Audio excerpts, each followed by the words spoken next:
And the one we want is this stacked input, which is down here.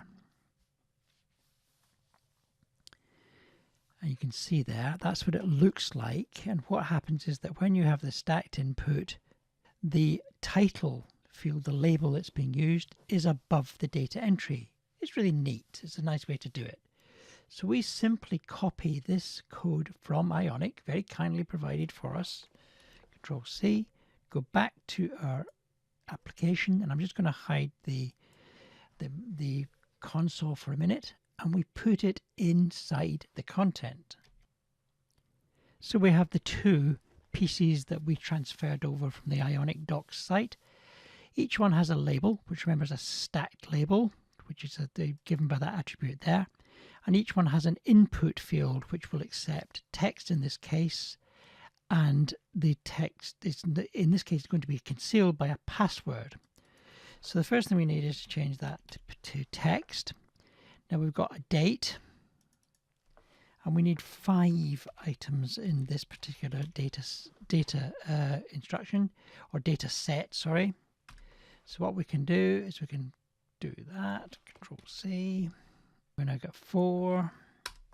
Let's just add one more.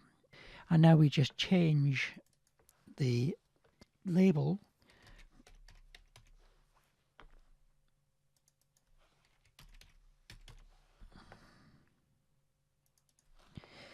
although this last one is a numeric situation, a numeric thing, a budget is a numeric thing, let's leave it as a text just for the minute. So we've got our date, our name of the person, the phone number they've given us, the type of equipment they want, and the budget for what they have in their particular requirements. So let's just save that.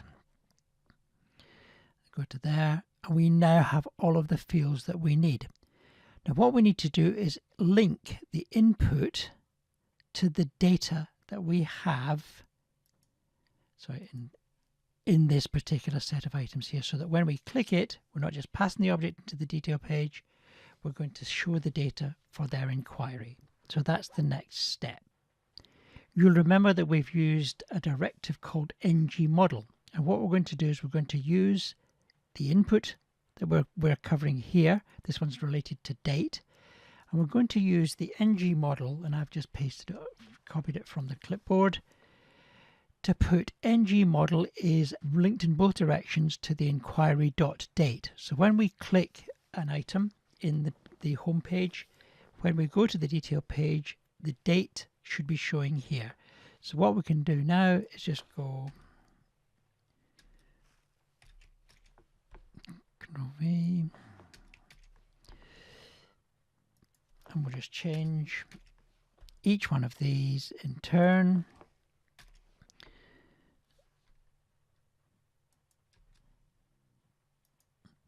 And I've just gone and done that off camera. So let's just go through it again. We've got a label, which is a stacked label, so therefore it appears above the input field there. This input field is going to be linked to the inquiry date. We've got the inquiry coming through in our TS file, so we can use this data, and when we link it to name, phone, type, and budget, that data should show in the input fields that we now have.